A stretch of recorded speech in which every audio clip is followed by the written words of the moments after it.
আসসালামু আলাইকুম সুপ্রিয় দর্শক, আশা করছি সবাই অনেক ভালো আছেন, সুস্থ আছেন। আমি পাঁচবিবি থেকে জাকিয়া সুলতানা বলছি।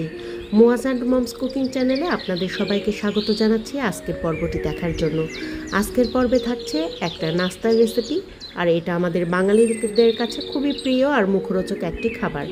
আর ছুটির দিনে কিংবা বর্ষার দিনে এরকম খাবার তো আমাদের চাই। এরকম মুচমুচে ধরনের ঝুরি ভাজা বা চানাচুর আমরা খেতে সবাই খুবই পছন্দ করি। তবে আজকের চানাচুরটা আমি বেসন অথবা আটা দিয়ে তৈরি করেছি আলু দিয়ে। আর এতটা পারফেক্ট হয়েছে সেটা তো দেখেই বুঝতে পারছেন নিশ্চয়ই।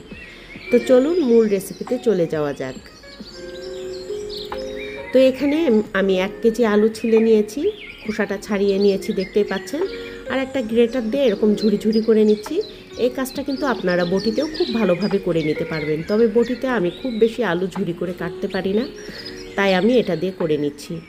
তো এরকম বাজারে অনেক রকমই পাওয়া যায় আজকাল, দেখে শুনে আপনারা করে নিতে পারেন অথবা হাতেও বটিতে কেটে নিতে পারেন। আর আলুটা কেটে আমি পানিতে রেখেছি সরাসরি, এতে করে আলুর রঙটা কালো হয়ে যাবে না। আলুটা বাতাসের সংস্পর্শে আসলে কেটে রাখা আলুটা খুব দ্রুত কালো হয়ে যায়, তাই চেষ্টা করবেন পানিতে ভিজিয়ে রাখার। আর এতটা পরিমাণ আজকে রেসিপি তৈরি করে আপনাদেরকে দেখাবো। তো প্রথমে এখানে আমি পানি নিয়ে নিয়েছি, আন্দাজ মতো পানি নিয়েছি। আসলে এটার কোনো নির্দিষ্ট মাপজোক নেই। সামান্য 1 চা চামচ লবণ এখানে দিয়ে আলুগুলো ঢেলে দিচ্ছি। আলুগুলো সেদ্ধ করে নিতে হবে। তো বন্ধুরা, এতক্ষণও যারা আমার চ্যানেলের সঙ্গেই জুড়ে আছেন, চ্যানেলটি সাবস্ক্রাইব করা না থাকলে কিন্তু একটা সাবস্ক্রাইব করে দিয়ে পাশে থাকা বেল আইকনটি বাজিয়ে অল অপশনে একটা ক্লিক দিয়ে দিতে পারেন। এতে করে কিন্তু আমার সহজ সরল নিত্য নতুন ভিডিওগুলো আপনার কাছে আগেভাগেই পৌঁছে যাবে। আর যারা কাজটি আগেই করেছেন তাদেরকেও অসংখ্য ধন্যবাদ। হ্যাঁ, আরও একটা রিকোয়েস্ট করছি, একটা ছোট্ট করে লাইক দিয়ে কিন্তু ভিডিওটি কন্টিনিউ করতে পারেন। তো দেখতেই পাচ্ছেন আলুটা যখন বলক চলে এসেছে পানিতে, তখন নামিয়ে নিয়েছি এবং খই চালাতে করে ছেঁকে নিয়েছি, বাঁশের চালাতে করে ছেঁকে নিয়েছি। আর এখন রোদে দিয়েছি। রোদে দেওয়ার কোনো প্যারা নেই, শুধু হাত দিয়ে এরকম ছড়িয়ে দিলেই হলো একটা শুকনো কাপড়ের মধ্যে। রোদ থেকে তুলে এনেছি আর একদম মুচমুচে হয়ে গেছে। এখন দ্বিতীয় ধাপে চলে যাচ্ছি। সামান্য মশলা নিয়েছি দেখতেই পাচ্ছেন, গোলমরিচ নিয়েছি সামান্য একটু জয়ত্রী নিয়েছি, একটুখানি মৌরি, তারপরে গোটা জিরা, একটু শুকনো মরিচ, সাদা এলাচ, এই আর কি, দারুচিনি, তেজপাতা, এগুলো হালকা করে ভেজে নিতে হবে। আর এই যে দেখতে পাচ্ছেন এখানে নিয়েছি মটর ডাল। চানাচুরে কিংবা ঝুরি ভাজায় মটর ডাল কিন্তু একটু হলে ভালোই লাগে, চাইলে আপনারা দিতেও পারেন নাও পারেন। নিয়েছি একটু চিড়া আর একটু বাদাম। বাড়িতে যে এত সুন্দর করে এই খাবারটা তৈরি করে দিয়েছি, বাড়ির কেউ বিশ্বাসই করতে পারেনি প্রথমে।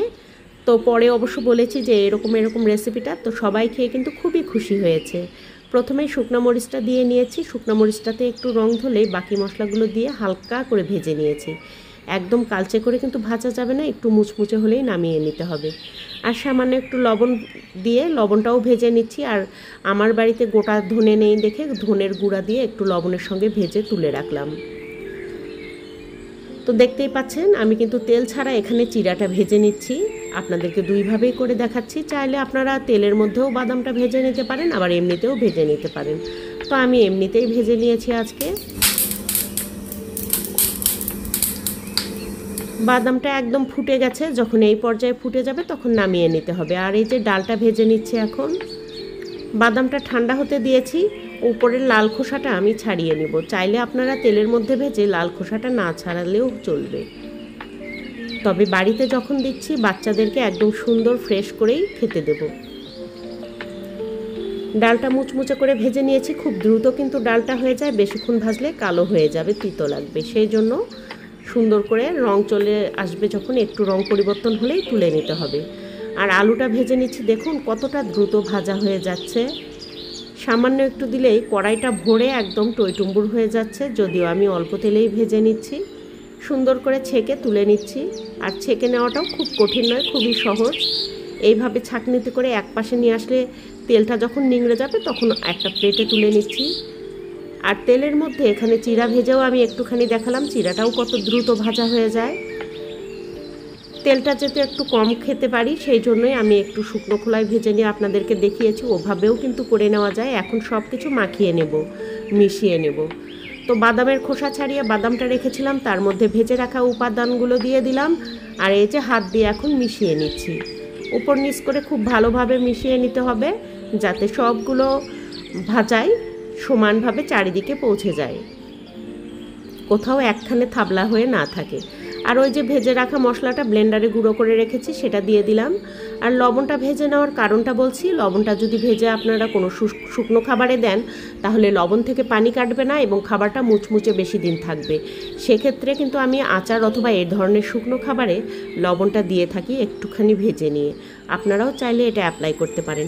একটুখানি মুখে দিয়েছি, আমার তো মানে কি বলবো, আমার বলার কোনো ভাষা নেই, লাফালাফি শুরু করে দিয়েছি, এত মজার, এতটা ফ্লেভারফুল আর পারফেক্ট হয়েছে।